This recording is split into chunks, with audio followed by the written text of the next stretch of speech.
Welcome back to the channel folks. This is your host Piyush back with new content. और आज की इस video में मैं आपके साथ शेयर करूंगा अपनी एक 3 मंथ्स ट्रांसफॉर्मेशन, जिसमें I went from looking like this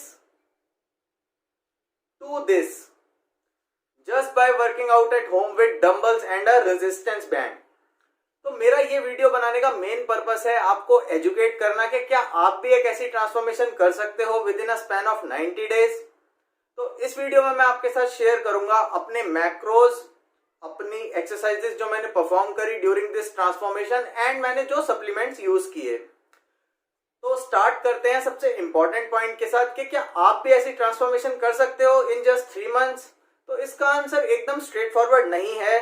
मैं आपको एक एग्जांपल देके समझाता हूं, अपना ही एग्जांपल। तो guys, I am someone who has been training for around 7 to 8 years, और जो आपने मेरी पहली पिक देखी उसमें मैं लगभग 15 से 18 महीने तक कोई एक्सरसाइज नहीं कर पाया था due to a back injury, जो कि थी multiple herniated disc in the lumbar spine which was causing terrible sciatica.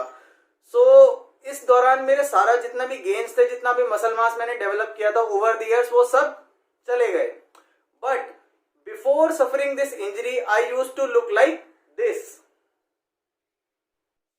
ये सब मैंने आपको इसलिए बताया क्योंकि मेरी क्विक ट्रांसफॉर्मेशन का जवाब इसी में है, और इन अ वर्ड कहूं तो वो है मसल मेमोरी। मसल मेमोरी को आप लोग इस तरीके से समझिए कि अगर एक बारी ट्रेनिंग के बाद आपका मसल साइज इंक्रीज हो जाता है, फिर किसी भी वजह से अगर आप सिग्निफिकेंट पीरियड ऑफ टाइम तक भी ट्रेनिंग नहीं कर पाते, जैसा मेरे केस में 15 से 18 महीने तक भी था और मसल एट्रोफी हो गया था, तो ऐसे मसल को ग्रो करना हमेशा आसान रहेगा किसी ऐसे मसल के कंपैरेटिवली जो कि प्रीवियसली अनट्रेन्ड हो। This is muscle memory in simplest terms. तो इसके बारे में मैं आपको अब एक इमेज के थ्रू समझाता हूं।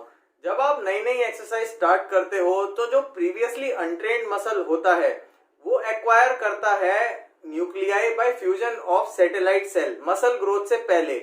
फिर इंडिविजुअल अगर किसी भी वजह से एक्सरसाइज नहीं करता और मसल लॉस भी हो जाता है तो ये मायोन्यूक्लियाई बचे रहते हैं।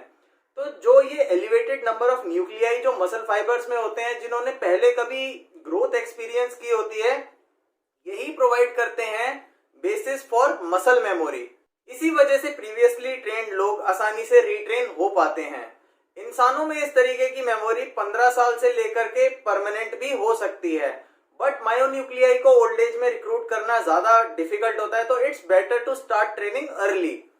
यही मेन रीजन है कि मैं अपने आप को खाली 3 महीने में ट्रांसफॉर्म कर पाया, क्योंकि मैं पहले भी ट्रेनिंग कर चुका था। तो अगर आप भी कोई ऐसे हैं कि जिन्होंने प्रीवियसली ट्रेनिंग की है, तो yes, you could transform in 3 months. आप किस डिग्री तक ट्रांसफॉर्म हो पाएंगे it depends, but obviously results would be more than satisfactory. तो अब बात कर लेते हैं कि क्या एक बिगनर भी इस तरीके की ट्रांसफॉर्मेशन कर सकता है with in a span of 3 months. तो इसका जवाब है नहीं। एक बिगनर इस तरीके की ट्रांसफॉर्मेशन नहीं कर सकेगा। देखो गाइस, मसल मैच्योरिटी और ये सब चीजें आने में टाइम लगता है, but having said this I would say अगर कोई बिगनर 3 महीने तक भी कंसिस्टेंटली ट्रेन करता है तो they would see impressive results. ऐसा इसलिए है क्योंकि गेन्स इस समय पर फास्टेस्ट रेट पर आते हैं। तो अब आपको पता लग गया होगा कौन इस टाइप की ट्रांसफॉर्मेशन कर सकता है और कौन नहीं कर सकता। तो इस वीडियो में आगे मैं आपके साथ शेयर कर लेता हूं कि इस ट्रांसफॉर्मेशन के दौरान मेरे मैक्रोज क्या थे, मैंने कौन सी एक्सरसाइजेस की और मैंने कौन से सप्लीमेंट्स यूज किए। स्टार्टिंग विद मैक्रोज, गाइस, मेरा प्रोटीन इंटेक था अराउंड 2 ग्राम्स पर किलोग्राम ऑफ बॉडी वेट के हिसाब से from sources like way protein, soybean and egg whites. Fat intake मेरा मॉडरेट ही था इसमें पूरी ट्रांसफॉर्मेशन के दौरान, and I was consuming around 60 grams of fat on a daily basis. इसके अलावा कार्ब इंटेक भी मेरा मॉडरेट था and I was consuming around 250 grams of carbs on a daily basis. But तीसरा महीना आते आते I reduce my carb intake to 150 grams, क्योंकि वो वाटर रिटेंशन और बाकी चीजों में हेल्प मिलती है उससे। इसके अलावा जो मेरा वाटर इंटेक था वो था 4 litre on a daily basis. तो अब बात कर लेते हैं एक्सरसाइजेस की। जैसा कि मैंने आपको बताया कि इस ट्रांसफॉर्मेशन के दौरान मैं बिल्कुल भी जिम नहीं गया और I just worked out at home with a pair of dumbbells and a resistance band. Mainly ऐसा इसलिए था क्योंकि उस समय पेंडेमिक चल रहा था, और अगर आप लोग जिम जाकर ट्रेनिंग कर सकते हो तो बिल्कुल डेफिनेटली करो, क्योंकि जिम में आपको बेटर इक्विपमेंट्स मिलते हैं, एक एटमॉस्फेयर ज्यादा बेहतर होता है। तो it is preferable to go to the gym and train. But अगर किसी भी वजह से आप जिम नहीं जा सकते और आपके पास डंबल्स और रेजिस्टेंस बैंड है घर पे, तो उससे भी एक्सरसाइज करके आप काफी डिसेंट रिजल्ट्स ला सकते हो। इसके अलावा मेरा preferred form of cardio during this transformation था ब्रिस्क वॉकिंग।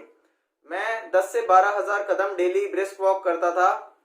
मेनली मैं ब्रिस्क वॉकिंग को इसलिए प्रेफर करता था क्योंकि ये मेरी स्ट्रेंथ ट्रेनिंग की रिकवरी के साथ इंटरफेयर नहीं करती थी, और जैसे कि मैंने आपको बताया कि मेरी बैक इंजरी भी थी उस समय, तो वो पूरी तरीके से ठीक नहीं हुई थी, तो मैं उसे और ज्यादा एग्रेवेट नहीं करना चाहता था। That is why I preferred brisk walking. तो अब बात कर लेते हैं सप्लीमेंट्स की। तो guys, during this whole transformation I was just using one supplement which is whey protein. इसके अलावा मैंने कुछ भी यूज नहीं किया।